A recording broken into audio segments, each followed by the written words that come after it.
বন্ধুগণ নমস্কার। প্রথমে আপনাদের অনুরোধ করব আপনারা আমার চ্যানেলটি সাবস্ক্রাইব করবেন। আপনারা জানেন যে রাশিয়া ভারতের অল ওয়েদার ফ্রেন্ড, অর্থাৎ সর্বতভাবে রাশিয়া ভারতকে সাহায্য করে এবং ভারতের সঙ্গে রাশিয়ার সম্পর্ক অত্যন্ত আহ, গভীর। কিছুদিন আগেই রাশিয়ার প্রেসিডেন্ট মিস্টার পুতিন ভারতে এসেছিলেন এবং দীর্ঘ বৈঠক করে বিভিন্ন চুক্তি তিনি করে গেছেন এবং ভারতও রাশিয়ার থেকে তেল কিনবে এটা কনফার্ম করেছে এবং আরও টেকনোলজি ট্রান্সফার, যুদ্ধ বিমান কিনে আরও বিভিন্ন রকমের চুক্তি হচ্ছে। সেটা আপনাদেরকে আমি আগে ভিডিও একটাতে বলেছি, আপনারা টাইম লাইনে গেলে দেখতে পারেন, অথবা আপনারা হয়তো এর মধ্যে শুনেছেন, নাহলে আপনারা মোবাইলে সার্চ করলে জেনেও যেতে পারবেন।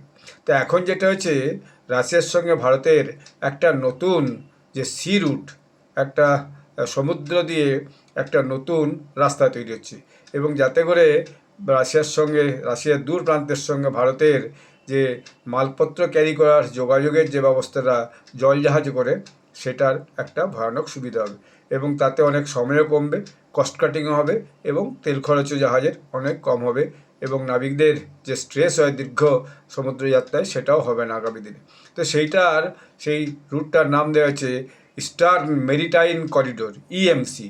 এই ইস্টার্ন মেরিটাইম করিডোরটা শুরু হচ্ছে চেন্নাই থেকে যাবে কোথায়, ভ্লাদিভস্টক পর্যন্ত।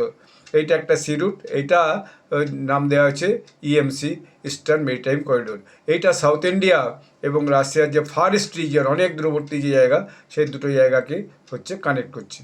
এখন এর যে মূল যে বিষয়গুলো, সেই বিষয়গুলো আপনাদেরকে আমি বলি।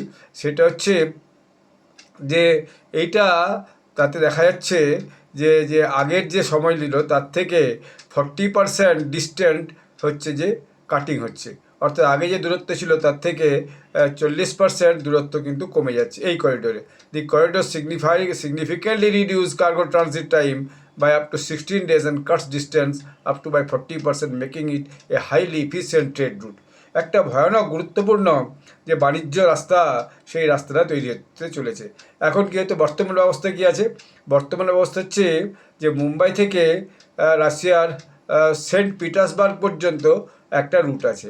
এইটা হচ্ছে সব মিলিয়ে 8,675 নটিক্যাল মাইল, মানে হিসাবে 16,066 কিলোমিটার, এবং এটা যাতায়াত করতে 40 দিন সময় লাগে। তো 40 দিন সময় লাগে, বুঝতে পারছেন, মানে কার্গো ট্রান্সপোর্টে এটা একটা বিশাল ব্যাপার। পেরিসেবল গুডস তো পাঠানোই যাবে না, একমাত্র খনিজ পদার্থ, লোহা, কয়লা ইত্যাদি যাতায়াত করতে পারবে।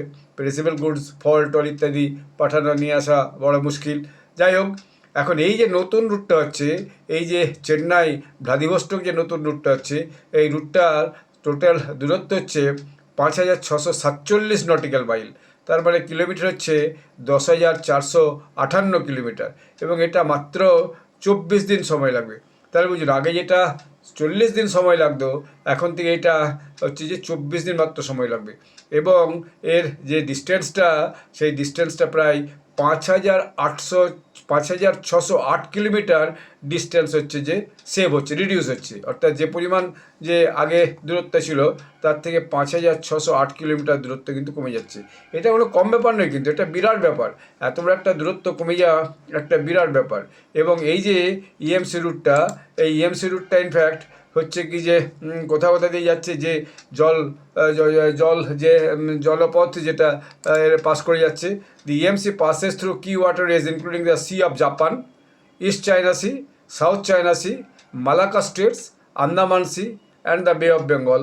অর্থাৎ এই রাস্তাটা হচ্ছে যে জাপানের সমুদ্রপথ দিয়ে যাবে, চীনের যে পূর্ব দিকে সমুদ্রপথ আছে সেটা দিয়ে যাবে, এবং সাউথ চায়নার সমুদ্রপথ দিয়ে যাবে, ইস্ট চায়না এবং সাউথ চায়না, পূর্ব চায়না এবং দক্ষিণ চায়নার সমুদ্রপথ দিয়ে যাবে। এরপর মালাক্কা স্ট্রেট হয়ে সোজা ঢুকে যাবে আর আসবে আন্দামান যে সমুদ্রের পাশ দিয়ে বে অফ বেঙ্গল হয়ে চেন্নাই গিয়ে পৌঁছে যাবে। তো এইটা বিরাট একটা ব্যাপার।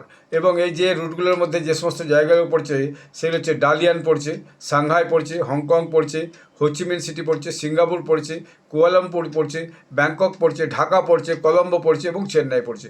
মানে এতগুলো দেশকে, এতগুলো পোর্টকে কাভার করতে করতে এটা কিন্তু যাতায়াত করতে থাকবে। এইটা আগামী দিনে যে ব্যবসা বাণিজ্যের যে সাফল্য, সেই সাফল্যটাকে ভীষণভাবে এগিয়ে নিয়ে যাবে এবং জিনিসপত্রের যে আদান প্রদানের যে কস্টিং ছিল, সবচেয়ে বড় কথা সেই কস্টিংটা কমে যাবে এবং যে দিন যে যত অল্প দিনের মধ্যে জিনিসপত্র এক জায়গা থেকে মানে চেন্নাই থেকে ভ্লাদিভস্টক পৌঁছলে যায়, সেই ব্যবস্থাটা একটা হচ্ছে।